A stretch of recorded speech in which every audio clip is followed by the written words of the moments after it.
Every day you surrender power without realizing it, reacting to texts, tones, and triggers that hijack your emotions. This audiobook exposes the psychology behind why you keep losing control and shows you how to break free. When you master the pause between feeling and action, you stop being manipulated by the world and start leading yourself. Listen closely. Your freedom begins here. Before we dive in, take a second to hit that like button and let us know in the comments where you're listening from. You might be surprised to find someone listening from the same place as you. Your life can be overturned by a single vibration in your pocket, a text, a tone, a glance, and in an instant, your inner weather changes. One moment you are steady. The next, a sentence, an emoji, or a stranger's careless voice commandeers the helm. This is not a weakness of character. It is the primitive design of the nervous system. The amygdala fires before the prefrontal cortex has finished thinking. Yet between the spark and the flame, there is a quiet interval so brief it is often missed, in which your freedom waits. This book is about entering that interval and learning to live there. It is not a manual for suppressing feeling, nor an argument for apathy. It is an apprenticeship in leadership of the self, to feel fully and still, choose wisely. Consider how frequently our days are drafted by emotion's impatient hand. A message arrives with a chilly undertone. A colleague's phrasing seems edged. An online comment pokes at an old bruise. Heat rises in the chest. Thoughts accelerate the tongue, hurries to defend, and before reason is consulted, we have spoken, sent, or decided. Ancient traditions knew this terrain. The Stoics taught that impressions enter uninvited, but assent is ours to grant.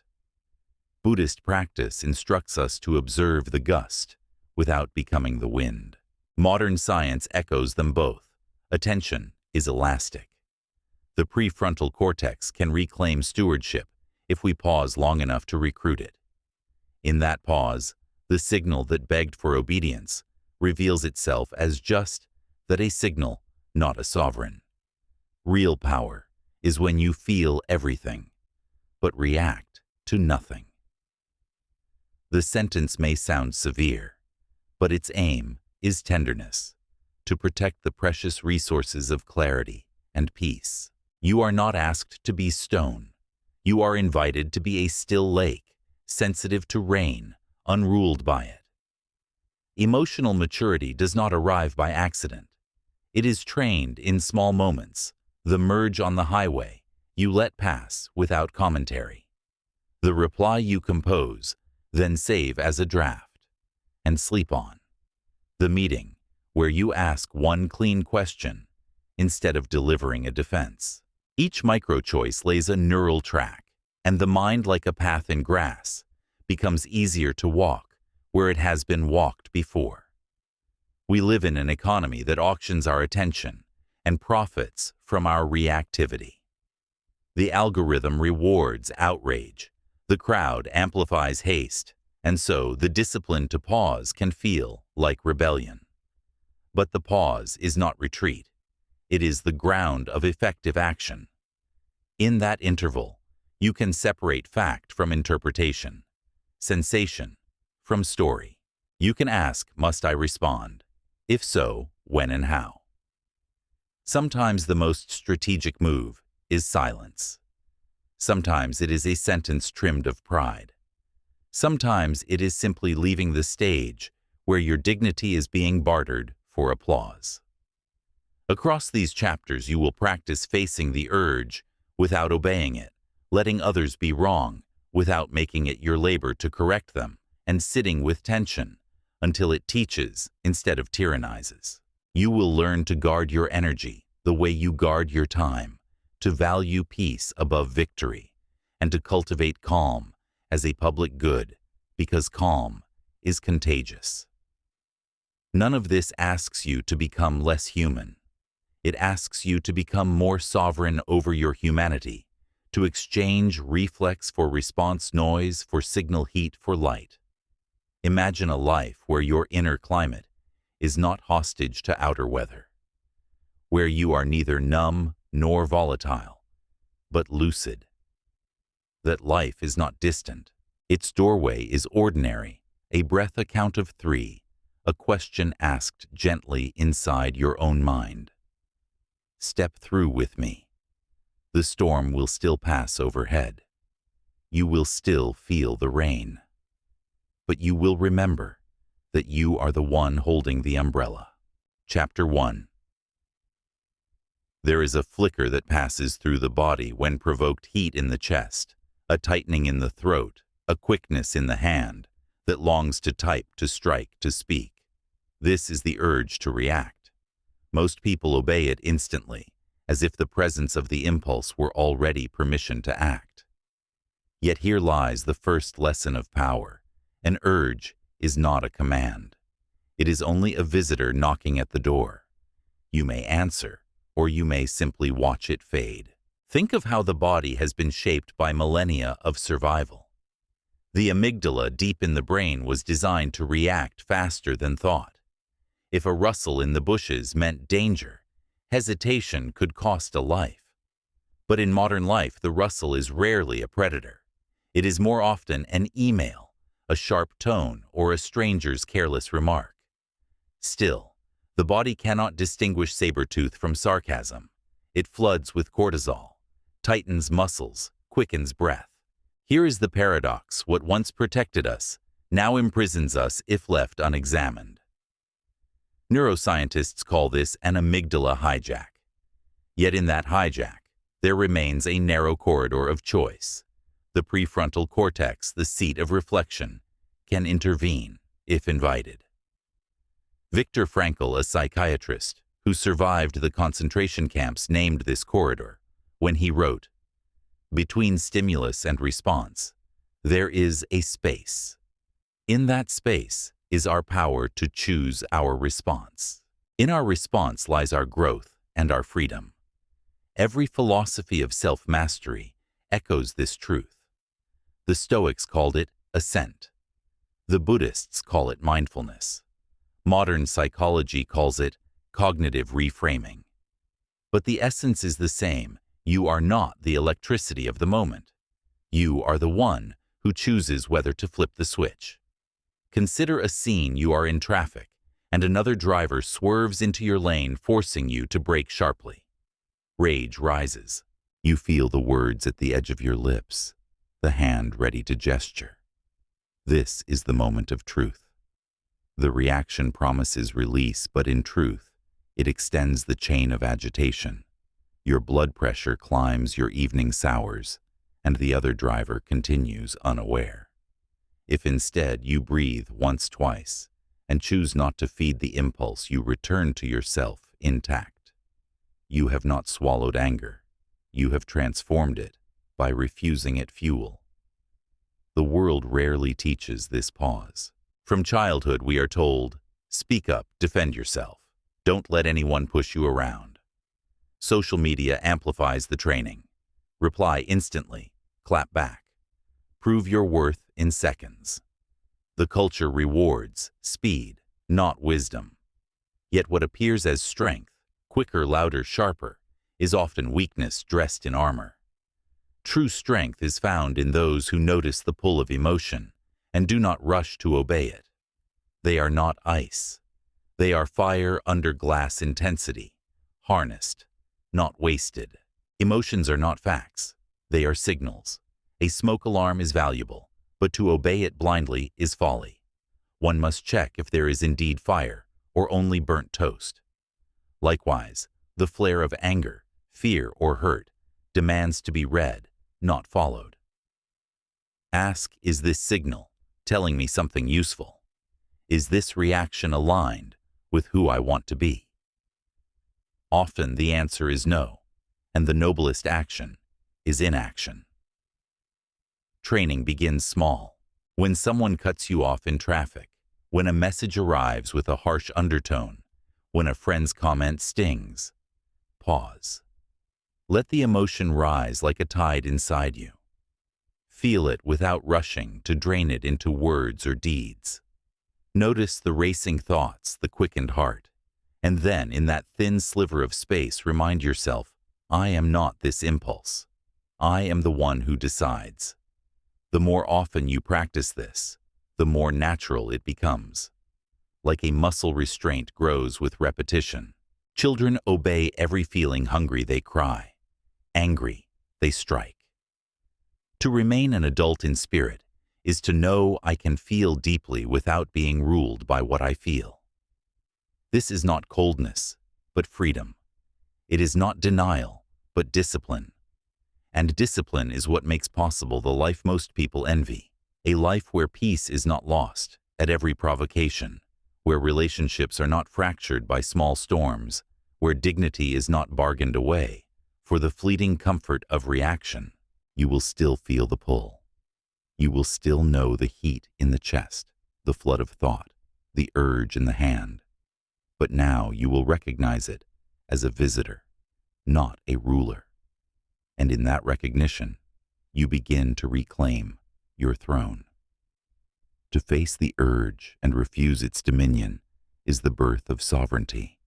That sovereignty is the soil in which calm grows, and calm is the first true crown of a mature life. Chapter 2.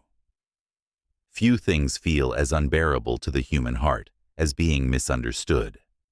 When someone twists your words, assigns motives you never held, or paints you into the villain of their story, the instinct is immediate. Explain, correct, prove. It is the child's cry to be seen clearly, the ego's plea to restore its reflection. Yet wisdom whispers a different path. Allow others to be wrong about you, and let your peace remain intact. Human beings are wired to crave understanding. From infancy, our survival depended on attunement, whether the caregiver could correctly read our needs. That early wiring persists. As adults, when someone misreads us, it strikes at our oldest fear. What if they never see me? But clinging to that fear can make you a prisoner of endless performance, forever rehearsing defenses for an audience that may never care to listen. Not all misunderstandings are innocent. Some arise from projection. A person sees in you what they cannot accept in themselves. Others spring from fear to preserve their worldview. They must cast you as threat or rival. Sometimes misunderstanding is deliberate. It gives the other power or shields their ego from the labor of reconsidering. In such cases, your explanations are pearls. Before swine, precious energy tossed into ears that will not hear. History is filled with examples of great souls misjudged. Socrates was condemned not because he lacked clarity, but because his city preferred the comfort of falsehood. Jesus was accused of blasphemy by those unwilling to see. Even modern figures, scientists, reformers, artists were vilified in their time, only to be honored later. If they had spent their days defending themselves to every critic, their work would have withered. They chose instead to live in integrity, allowing misunderstanding to trail behind them like a shadow. To let someone be wrong about you is not passivity, it is power. It is the declaration that your worth is not up for auction in the marketplace of opinion. Each time you resist the urge to explain, you preserve energy for what truly matters: your work, your growth, your relationships with those who actually listen. This is not to say you never clarify. When the person before you is open, when the relationship is rooted in trust, explanation can be healing. But when minds are closed, every defense only feeds the drama. Ask yourself, what is the cost of this explanation? Will it expand understanding, or will it shrink my peace? Will their opinion alter my path, or is it only background noise? Often you will see the price of convincing them is too high and the reward too small. Better to let them clutch their version of you if that comforts them while you move forward unburdened. The paradox is this: the less you chase others' approval, the more respect you command. Silence in the face of slander radiates strength. Walking away with calm dignity unsettles those who expected your rage, and the ones who truly matter will sense the truth in your stillness more than in your words. For truth, like light, does not need constant defense. It simply shines, and in time it is seen. To live without the compulsion to correct every misperception is to live free, free from the tyranny of others' minds, free from the exhausting theater of justification, free to rest in the knowledge that who you are is not diminished by what others believe. Let them be wrong. Let them talk. Your silence is not weakness, it is sovereignty. And sovereignty cannot be taken by misunderstanding. It can only be surrendered. Do not surrender. Stop. Take your aim. Chapter 3. There is a restlessness that creeps in whenever life presses against our comfort. The silence after an argument, the waiting room before a verdict, the empty evening when loneliness walks in, uninvited, these are the spaces most people flee from. They grasp for distraction, a phone screen background noise, food chatter, anything to cover the raw edge of tension. Yet the very thing we are so quick to escape is the thing that could set us free. Tension is not the enemy, it is a messenger. To sit with it instead of running is the beginning of strength. Biology has taught us to dislike discomfort. The body associates unease with threat, heart quickens muscles, tighten cortisol flows. Our ancestors responded by moving, fight, flee, do something. But in the modern world, many discomforts are not predators to outrun, but inner signals to be examined. When you flee too quickly, you never hear what the signal had to say. Anxiety may be asking you to slow down. Sadness may be inviting you to grieve. Frustration may be urging you to draw a boundary. To escape is to silence the teacher before the lesson begins. In Japanese culture, there is the concept of ma, the interval, the space between sounds or gestures.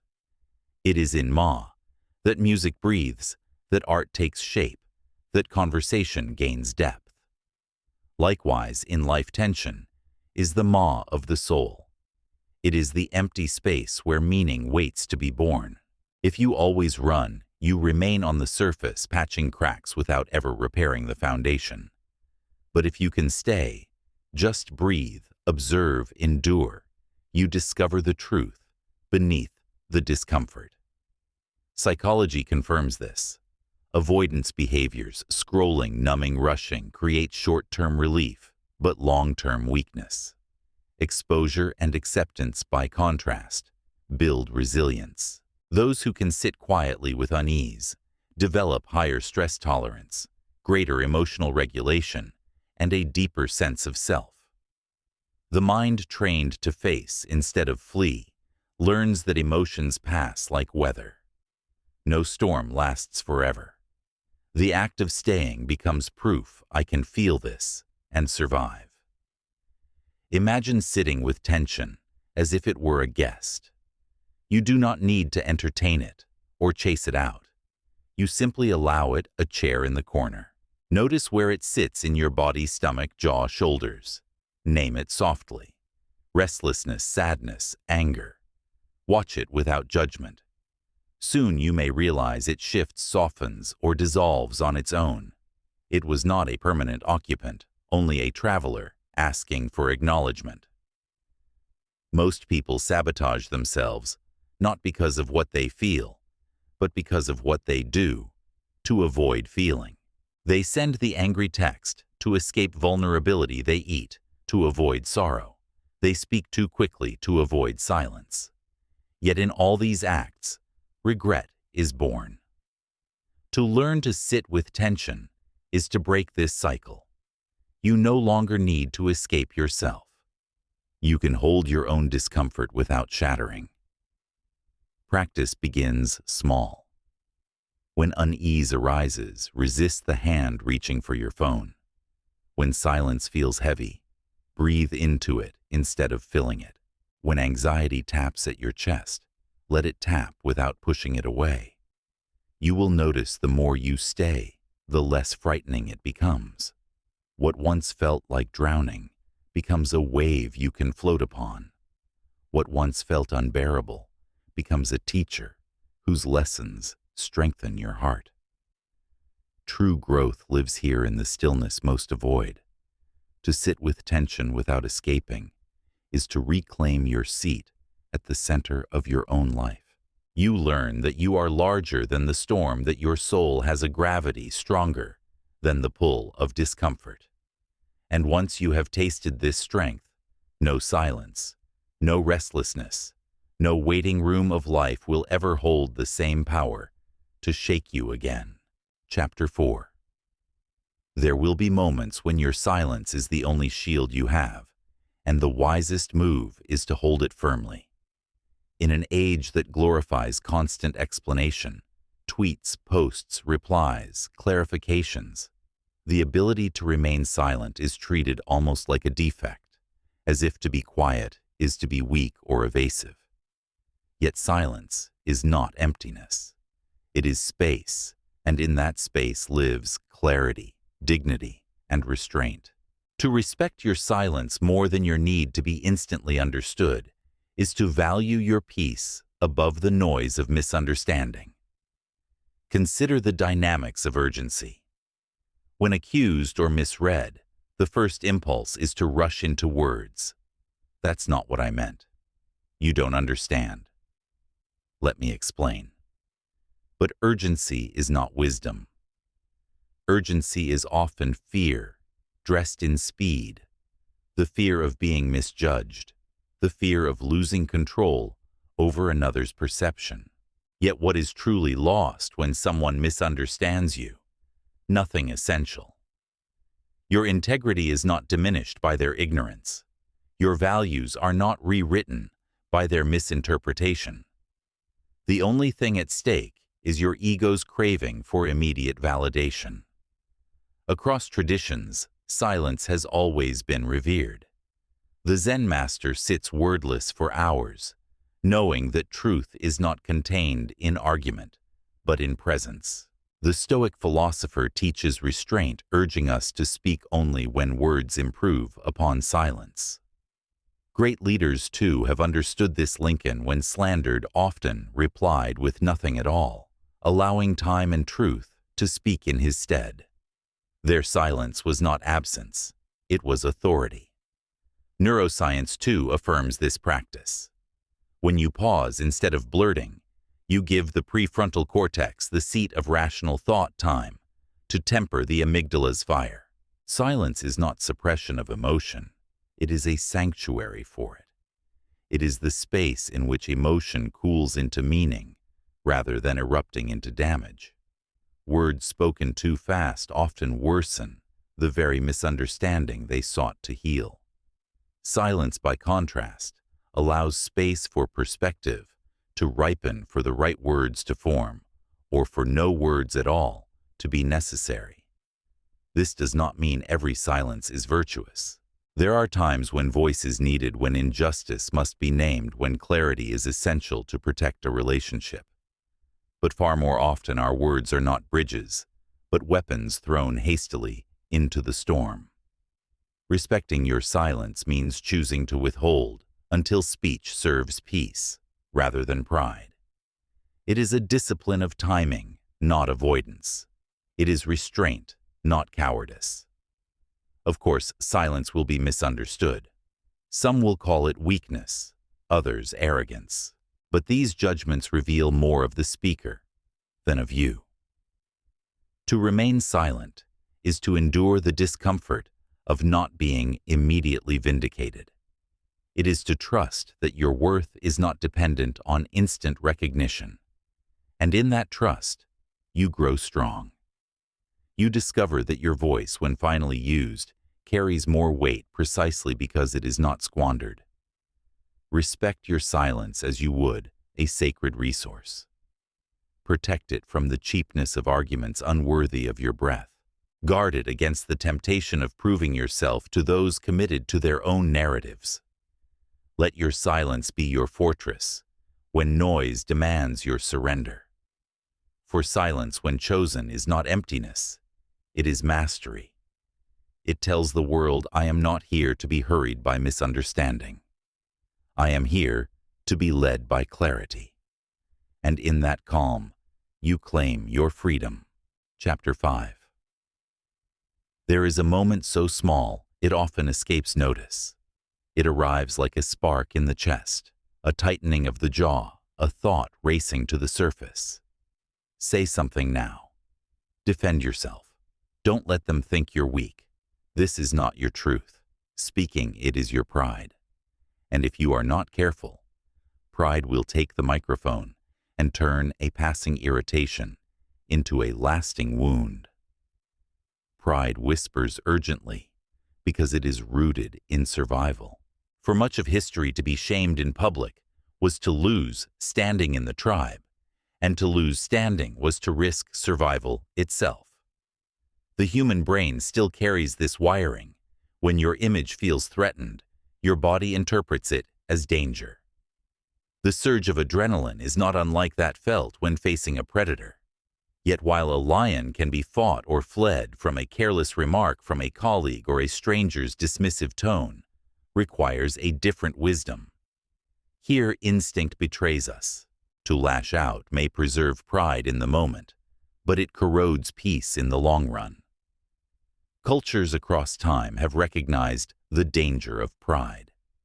In honor cultures, reputation was defended at all costs, and feuds stretched generations. Dignity cultures, by contrast, valued restraint, the strength not to answer every insult. Spiritual traditions echo this. The Sufis warned that pride is the last veil between the seeker and God. The Tao teaches that water, not stone, endures. Pride makes us rigid. Wisdom makes us fluid. Notice the voice of pride when it rises. It often begins as a whisper. They can't speak to you like that. Prove yourself. Correct them now. If obeyed, it pushes you into battles that cannot be won because they are not about truth, they are about ego. Pride wants victory, not peace. And pride always demands the last word. Yet the last word is rarely the word that heals. To resist pride is not to deny your worth. On the contrary, it is to affirm it.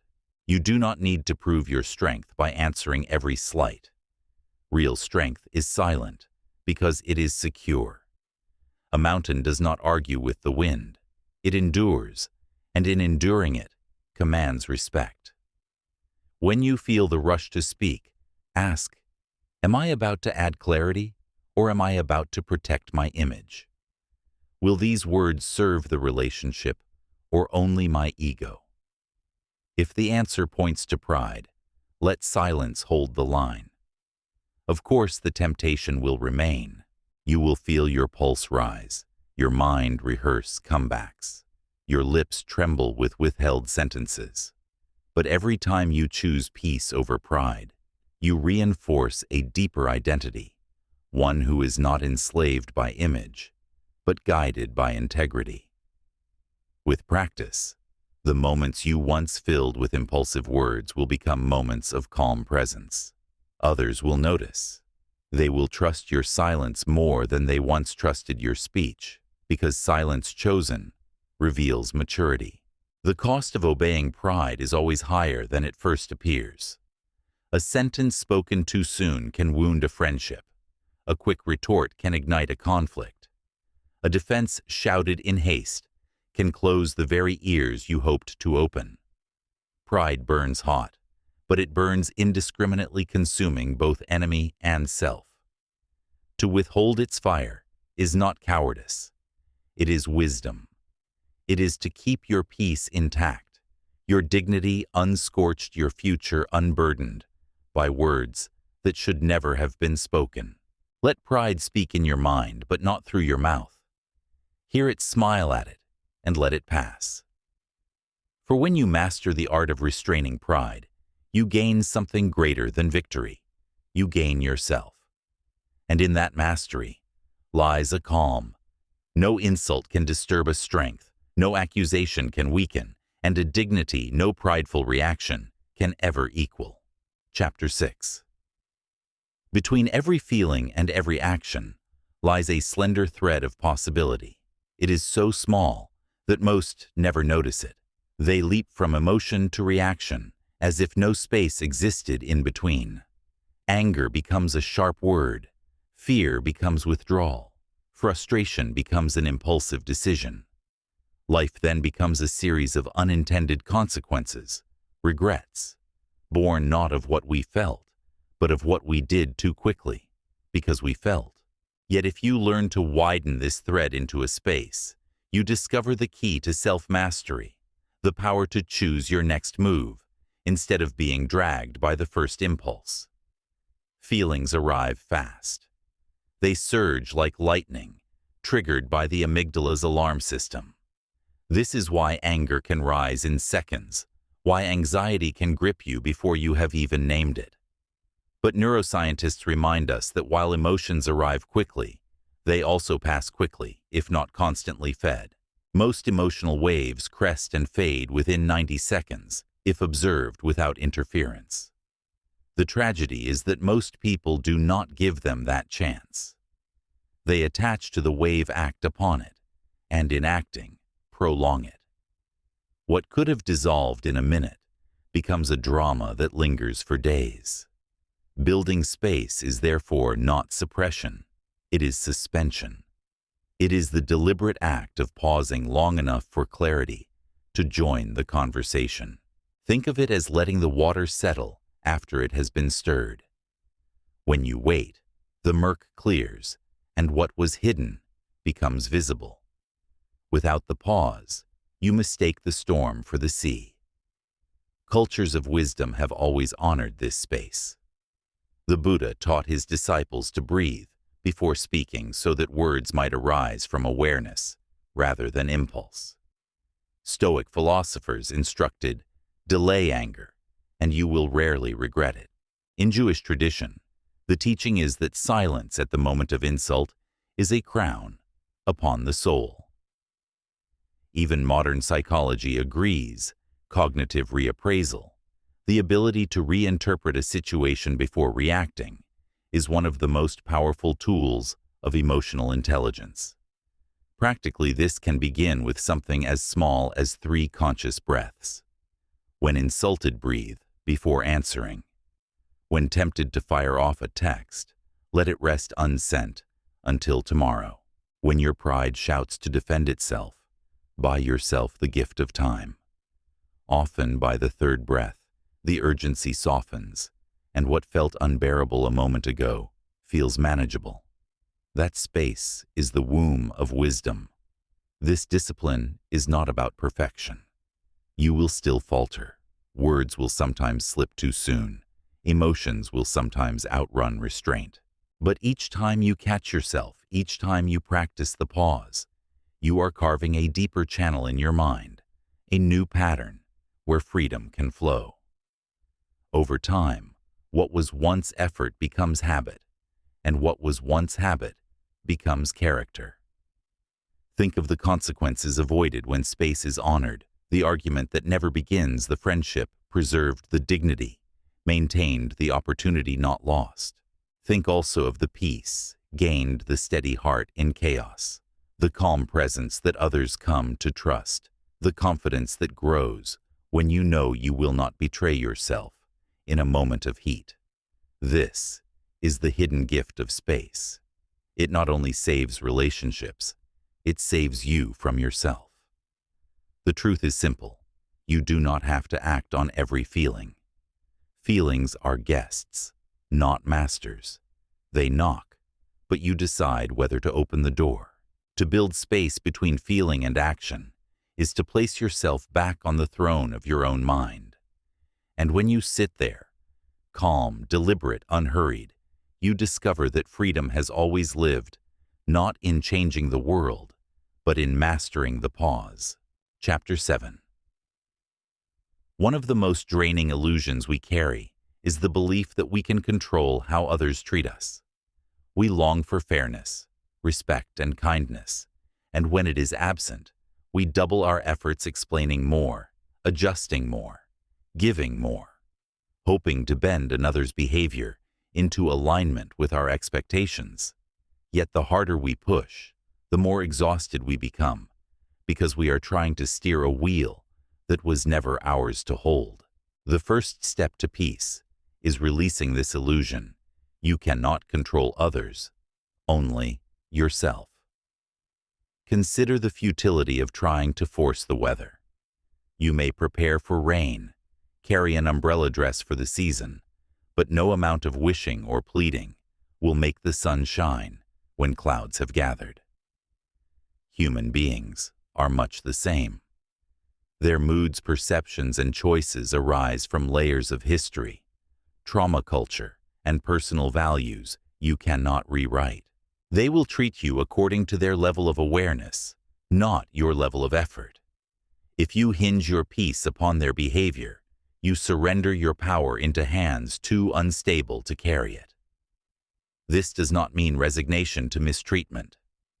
Boundaries remain essential. You can step away from those who harm you, speak truth when it matters, and choose carefully who is allowed near your heart. But beyond that boundary, you must release control. Otherwise, you become a prisoner of constant reactivity, your mood swinging like a pendulum with every word, tone, or glance from another. True self-mastery is to remain steady even when others are not.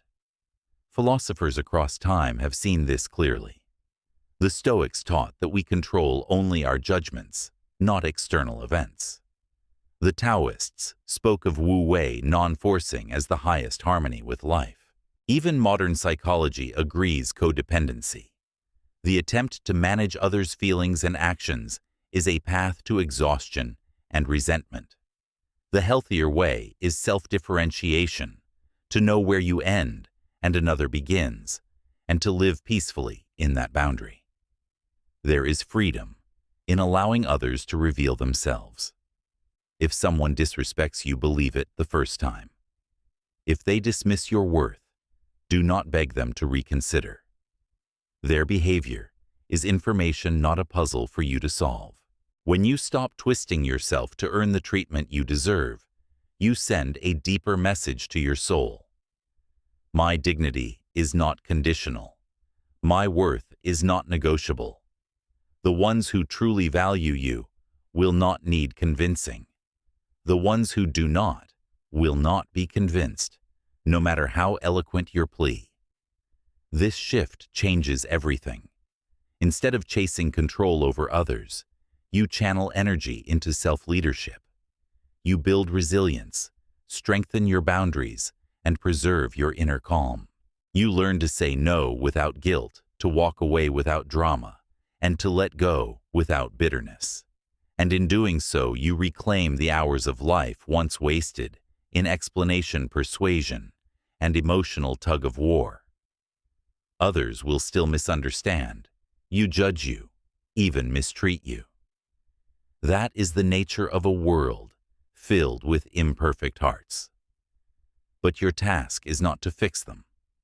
Your task is to remain whole in their presence, to protect your peace, and to choose where your energy flows. For respect freely given is love.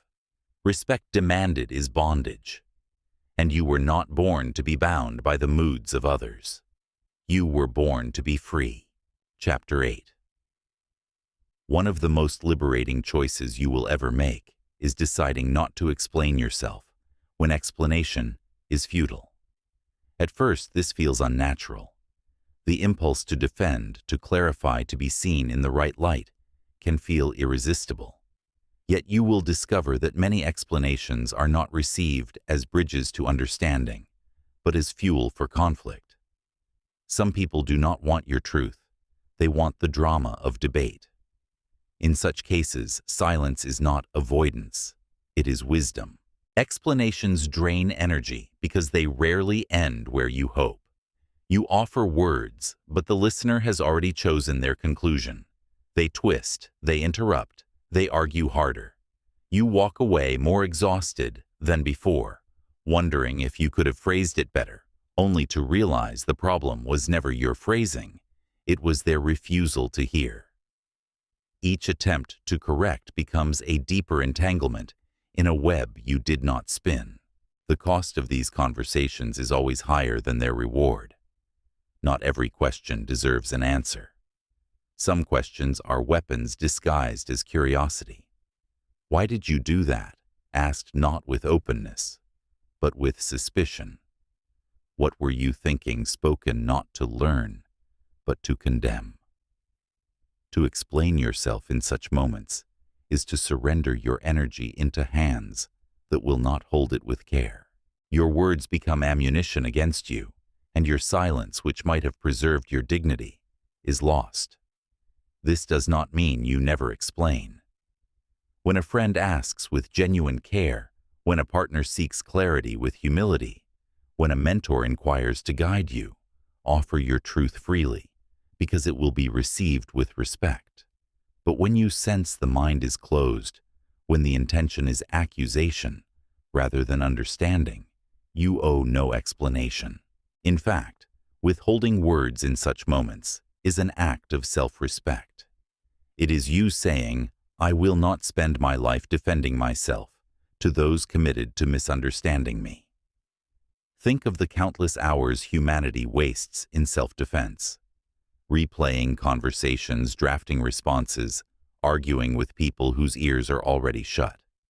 Imagine what might be built, healed, or created if that energy were preserved. Choosing not to explain is not about arrogance. It is about stewardship, guarding your energy for what actually matters. Philosophy and faith both point this way. The Stoics advised, let others think what they will, for their opinion does not alter your virtue. The desert monks spoke of holy silence as a shield against gossip and accusation. Even in modern psychology, boundaries mean refusing to overfunction in relationships by carrying the burden of someone else's perception. You cannot control the stories others write about you, but you can refuse to edit them at the cost of your peace. At first, the silence feels heavy. You will feel the urge rising. I should explain. They'll think I'm wrong. They'll misunderstand me. Let the urge pass. Watch what happens. Often the storm subsides faster than you imagined, and you walk away lighter. You begin to see that silence is not weakness. It is a boundary, a refusal to trade inner calm for outer approval. The paradox is that those who matter most will not demand endless explanation. They will listen, they will trust, they will see you through your actions. And those who do not, no explanation will ever be enough.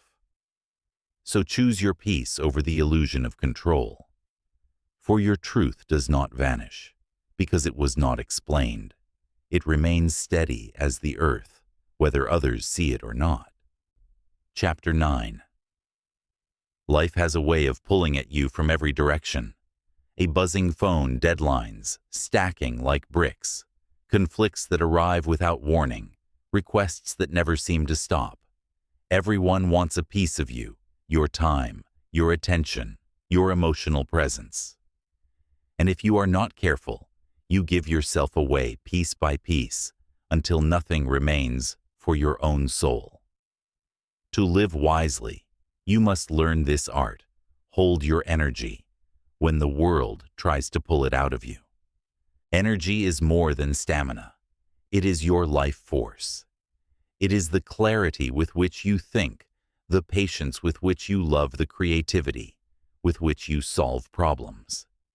Yet most people spend it carelessly, scattering it across conversations, worries, and arguments that never deserved it.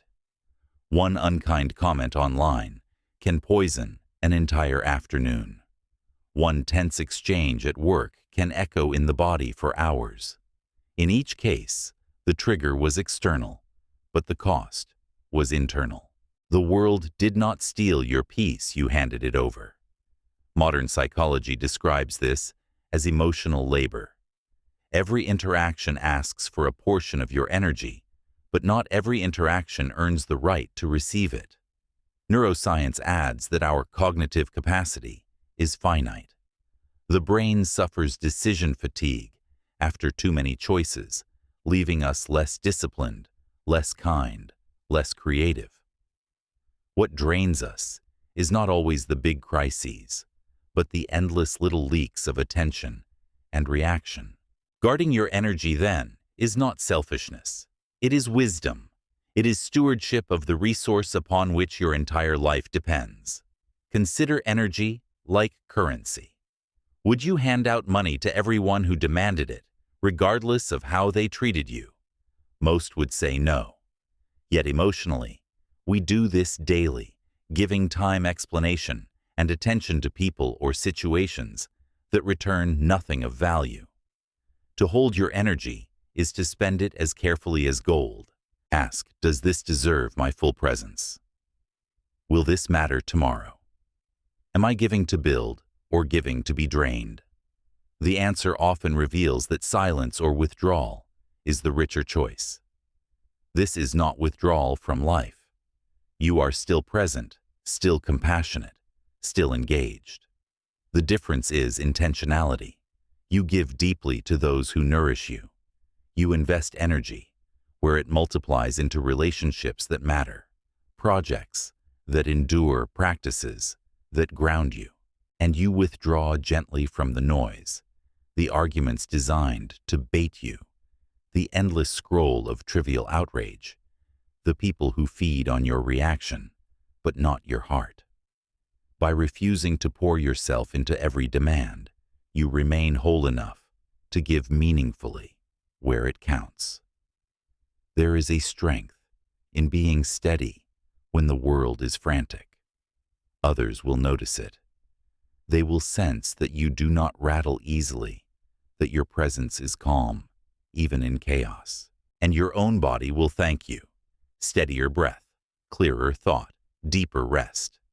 Energy once lost in defending yourself or managing others is now free to fuel your vision, your growth, your joy. The truth is, no one else will protect your energy for you. The world will always ask for more. People will keep knocking. The only one who can decide when to open the door is you. So treat your energy as sacred. Spend it wisely. Guard it fiercely. Let it flow where love is mutual, where purpose is alive, where peace is possible. And when the world tries to pull it from you, remember, you are not obligated to give. You are allowed to hold, to pause, to remain whole. For your energy is not just fuel for the day, it is the foundation of your life. Chapter 10.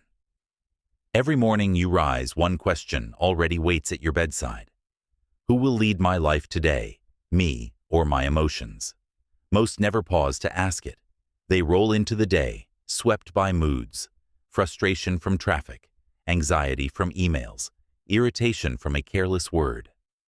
Their emotions are in the driver's seat, and they are merely passengers, carried wherever the current flows. But emotional maturity begins the moment you decide to reverse this order. You are not here to be led by feelings. You are here to lead yourself through them. Emotions are not enemies.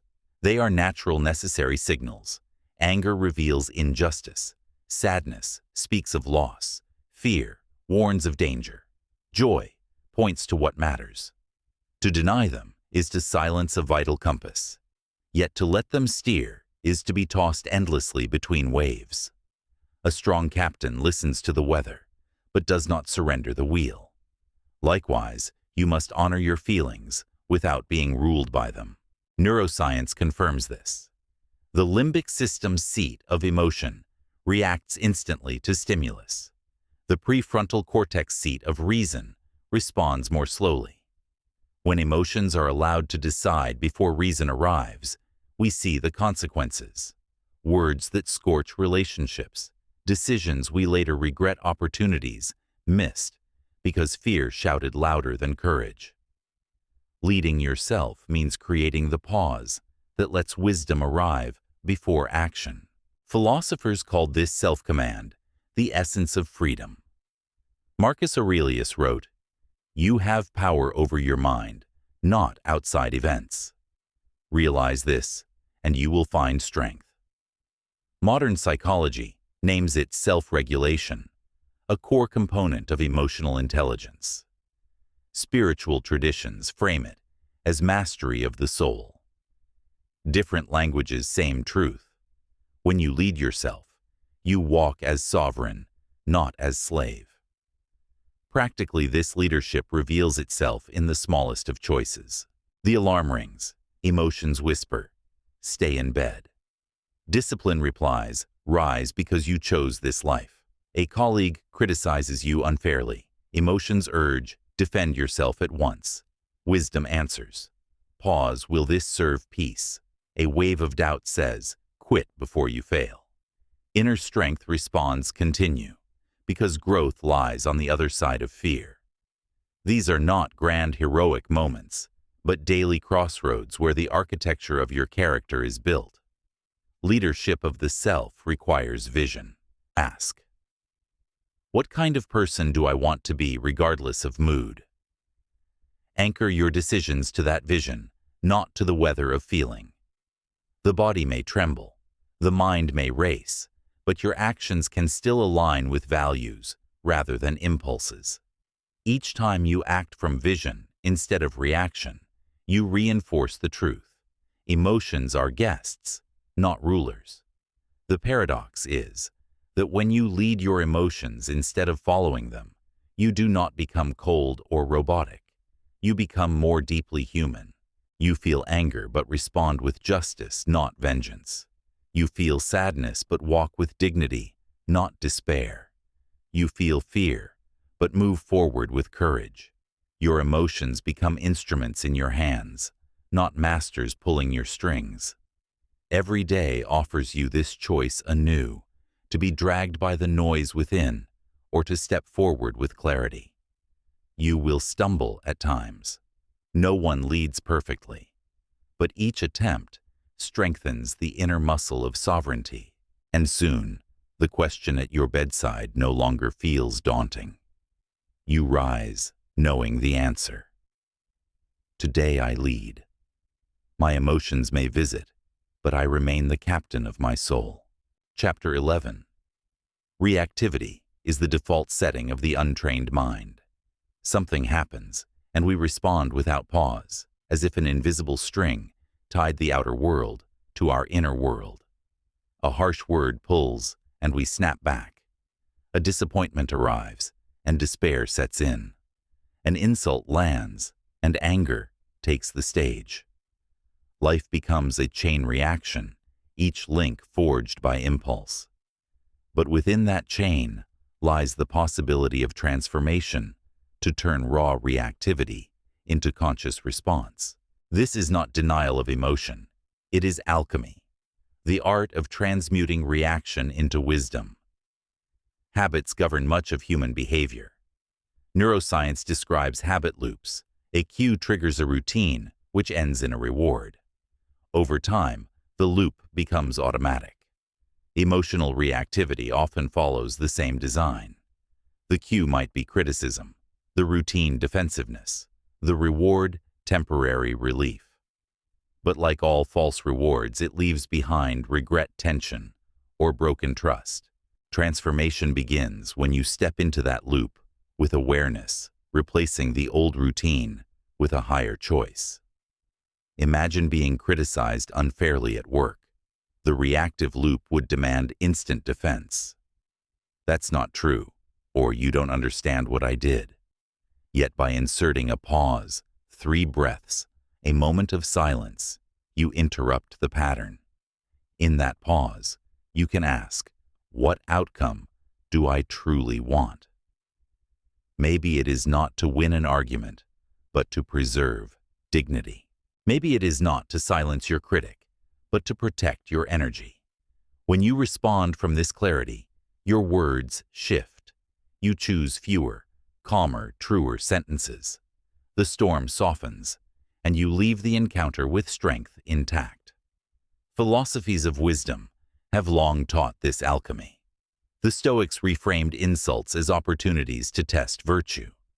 Buddhism teaches the practice of mindful awareness, observing the emotion before acting on it.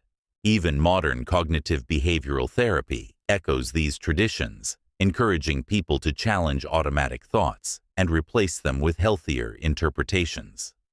Across cultures, the lesson is, the same reaction is instinct, but response is freedom. Relationships especially reveal the power of this transformation. In love, in friendship, in family, reactivity often ignites cycles of hurt.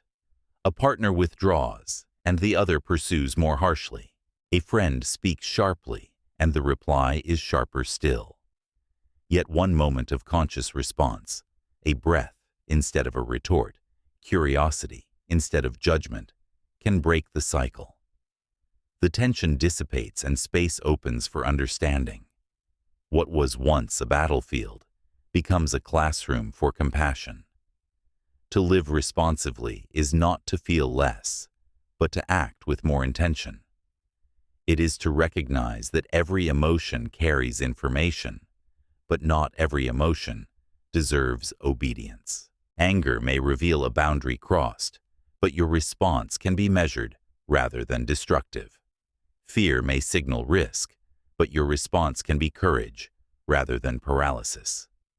Even joy, if untempered, can lead to recklessness. Awareness transforms it into gratitude and sustainable action. This transformation requires practice. At first, the pause feels forced, awkward, unnatural. You may only catch yourself after the reaction has already escaped. But awareness itself is progress. Each time you notice, you strengthen the muscle of choice. Over weeks and months, you begin to see your own patterns with clarity. You notice the triggers that spark you, the stories your mind spins, the ways your body tenses. And in that noticing, the transformation accelerates. Soon, you are no longer a puppet of circumstance, but an author of response. You choose words that align with your values rather than your wounds. You step away from conflicts that once consumed you. You answer insults with dignity, silence with steadiness, chaos with calm. And people around you notice. They feel the difference. Your presence itself becomes a lesson, showing that power is not in controlling others, but in mastering your own response. To transform reactivity into response is to take back authorship of your life. It is to live not as a character written by circumstance, but as the writer who shapes the story. And when you live this way, each moment ceases to be a trap and becomes instead an opening, a chance to demonstrate wisdom, to preserve peace, to choose who you are becoming. Chapter 12. Every human being longs to be seen, understood, and valued. It is woven into our biology. Infants cry for recognition. Children seek validation. Adults pursue approval through work relationships or reputation. The hunger to be understood is ancient, and yet when left unchecked, it becomes a trap. You find yourself explaining endlessly, defending tirelessly, bending over backwards to prove your worth. The cost: your peace, your energy, your very sense of self. To mature emotionally is to learn when understanding matters, and when it is wiser to walk in silence. Not every misunderstanding requires correction. People often perceive you not as you are, but as they are through the filter of their fears, biases, and past wounds. If they are jealous, they may interpret your confidence as arrogance. If they are insecure, your silence may feel like rejection. If they are angry, they will twist your words to fit the story they already want to believe. No amount of explaining can pierce a heart that has chosen its own narrative. The more you chase their approval, the more entangled you become in their story, forgetting your own. This is not a call to indifference, but to discernment. Some conversations are worth the effort. A partner willing to listen deserves your clarity. A friend asking with humility deserves your truth. But when you sense that words will only fuel conflict, that the other person listens only to rebut, not to understand, you protect your soul by withholding your energy. Silence in such moments is not weakness. It is boundary. It is respect for your inner world. Psychology affirms this. Over-explaining is often rooted in anxiety, the fear of being misjudged, abandoned, or unloved. But paradoxically, the more you explain, the less you are believed, because desperation weakens the message. True confidence requires fewer words. Spiritual wisdom agrees. The Tao Te Ching reminds us, those who know do not speak much. Those who speak much do not know. Silence, when chosen from strength, communicates more than 1,000 justifications. Consider how much energy is lost in defending yourself. Hours replaying conversations, drafting responses, rehearsing arguments, all to convince someone whose mind is already closed. What if that energy were redirected into your craft, your healing, your relationships that already thrive, into presence instead of performance, into becoming rather than defending? Each time you choose peace over explanation, you reclaim a piece of yourself. This does not mean abandoning accountability. If you have wronged someone, speak truth with humility. If clarity can heal, offer it generously.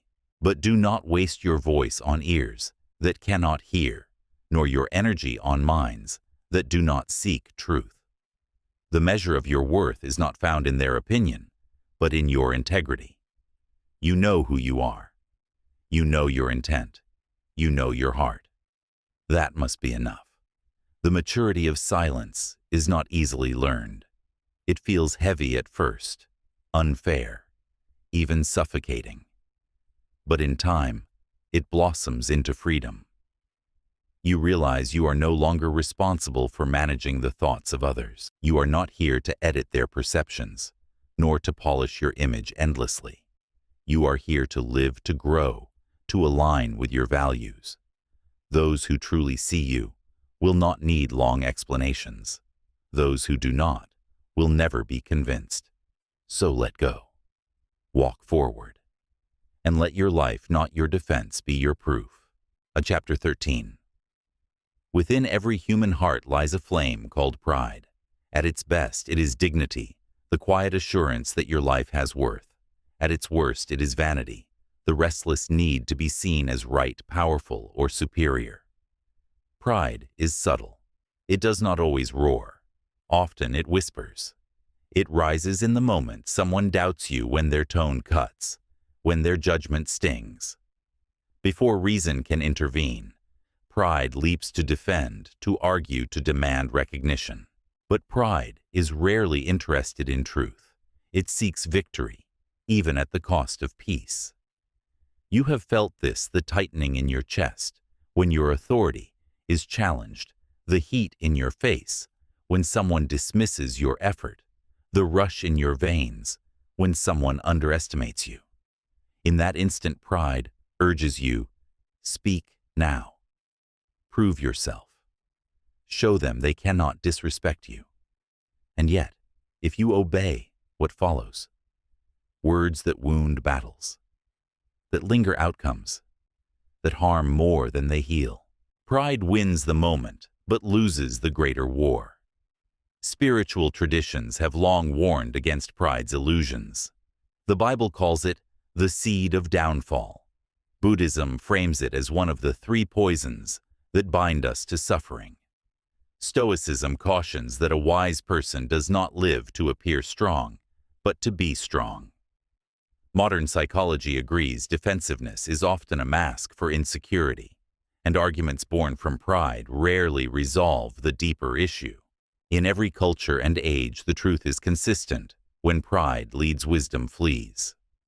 The challenge then is not to eliminate pride, but to recognize it. Notice the signs, the quickening heartbeat, the urgency to speak, the desperate pull to be right. Ask yourself, is what I'm about to say serving truth or only my ego? Will these words protect peace or only my image? In that pause, you reclaim power. You see pride not as an enemy to crush, but as a messenger reminding you of your own vulnerability. Its presence signals that your identity feels threatened. And when you know this, you can choose differently. Choosing silence in the face of pride is not weakness, it is mastery. It is the refusal to let a fleeting impulse dictate the trajectory of your relationships. It is the discipline to place long-term peace above short-term victory. It is the wisdom to understand that dignity grows in restraint, not in retaliation. In that silence, you preserve your energy.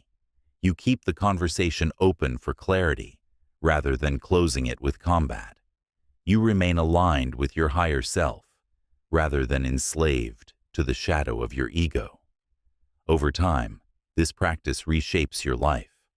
Conflicts that once erupted into storms become brief breezes. Relationships deepen because you no longer let pride turn small differences into battles. Your confidence strengthens because it no longer depends on winning arguments, but on the integrity of your character. People notice they trust you more, not because you are always right, but because you are always steady. Pride will not disappear. It will always rise when you are misunderstood, doubted, or disrespected. But with awareness, you need not obey it. You can let pride speak only in your mind, not through your mouth. You can feel the urge to prove yourself and still choose silence.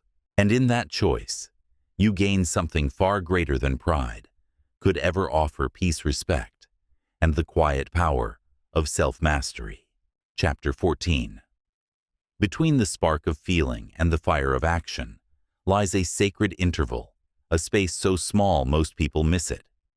Yet within this pause lives the essence of freedom. In that sliver of time, you decide whether to let emotion command your next move or to act with intention. Children leap straight from impulse to reaction. They cry when uncomfortable, lash out when angry, withdraw when afraid. Maturity, however, is measured by the ability to pause, to breathe, to build space between feeling and response. Modern neuroscience affirms this truth. The amygdala reacts instantly to threat, real or imagined, while the prefrontal cortex, the seat of judgment and reasoning, requires a few more moments to engage. This means that the discipline of waiting, even for seconds, allows wisdom to catch up to emotion. Without space, anger fires the words that shatter trust. Without space, fear drives decisions that shrink the soul. Without space, fleeting moods craft permanent consequences. But when you honor the pause, you give yourself the gift of clarity. Consider the breath as your bridge. When irritation surges, one slow inhalation interrupts the chain. When fear whispers, a gentle exhale loosens its grip. In these moments, you are not suppressing feeling, you are allowing your higher self to arrive before action. Viktor Frankl, survivor of unimaginable suffering, expressed it with timeless precision. Between stimulus and response, there is a space. In that space is our power to choose our response. In our response lies our growth and our freedom. Culturally, this wisdom is universal. The Japanese speak of ma, the pause that gives meaning to sound, the silence that shapes music. In martial traditions, mastery lies not in endless strikes, but in waiting for the precise moment to move. Even in nature, cycles of stillness precede transformation. The seed rests before it sprouts, winter sleeps before spring bursts forth. The pause is not absence, but preparation, a womb of new possibilities. When you practice building space, your relationships change. Arguments dissolve before they ignite. Misunderstandings soften before they harden into resentment. You begin to hear what lies beneath words, the fear hidden in anger, the loneliness wrapped in irritation. This awareness deepens compassion, for when you do not react instantly, you see more truly. At first, the pause feels foreign. You may fail, often noticing only after you have already spoken rashly. Yet each failure is not defeat, but training. Awareness itself is progress. Slowly, the interval expands from a second to 5, from silence to a gentle question, from reactivity to reflection. Over time, this space becomes your shield.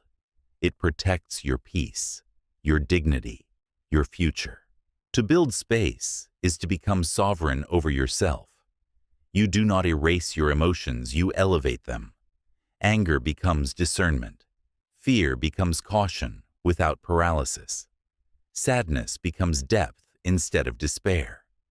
Joy becomes gratitude instead of recklessness. The pause transforms raw energy into refined strength. In that small sacred interval lies the architecture of your destiny. Each pause is a brick laid in the foundation of a calmer, wiser life. With every breath chosen before action, you step closer to freedom, not freedom from feeling, but freedom from being ruled by it. And that is the space where transformation truly begins. Chapter 15. One of the heaviest burdens we carry is the belief that we can control how others treat us. We think if we explain ourselves clearly enough, work hard enough, love deeply enough, people will respond with fairness, respect, and kindness. But reality often resists this hope. People treat you according to their level of awareness, not your level of effort. Some will misunderstand you, no matter how carefully you speak. Some will disrespect you, even when you act with integrity. Some will project their own wounds onto you, twisting your words and motives. And the more you chase control over their behavior, the more exhausted you become, losing peace in the attempt to win something you were never meant to command. To stop chasing control is not to give up on human connection. It is to honor the boundary between what is yours and what is theirs. Your responsibility is to live truthfully, to set boundaries, to embody respect. But how others respond belongs to them. Their choices reveal their consciousness, their wounds, their patterns. When you tie your happiness to their actions, you hand them your power. One careless message ruins your day. One dismissive tone poisons your mood. One exclusion breaks your sense of worth. But the truth is, your peace should not be so fragile that it shatters in another's hands. Philosophy teaches this distinction clearly. The Stoics spoke of dichotomy of control. Some things are within your power, your choices, your actions, your attitudes. Others are not fortune opinions, other people's decisions. To confuse the two is to suffer needlessly. Spiritual traditions echo this wisdom. Release what is not yours to carry. In Buddhism, clinging to what cannot be controlled is the root of suffering. Even in psychology, codependency arises when one's sense of worth depends entirely on how others behave. So, what is the alternative? Instead of controlling others, cultivate sovereignty over yourself. Choose where to invest your presence. Withdraw when respect is absent. Redirect your energy into growth, creativity, and the people who meet you with reciprocity. This does not mean bitterness. It means discernment. Some are not ready to see you. Some are not willing to honor you. That is not your failure. It is their limitation. When you release the need to manage how others treat you, you free yourself. You conserve energy once wasted on convincing, correcting, or chasing. You discover a deeper kind of strength, the ability to walk away from what drains you, to stay centered when others project chaos, to rest in the confidence that your worth is not negotiable. You stop performing for love and start living in alignment with love. And paradoxically, this detachment makes your presence more powerful. Those who value you feel it. Those who misuse you cannot shake you. Freedom begins the day you stop trying to bend others into kindness. Respect is not something to be begged for.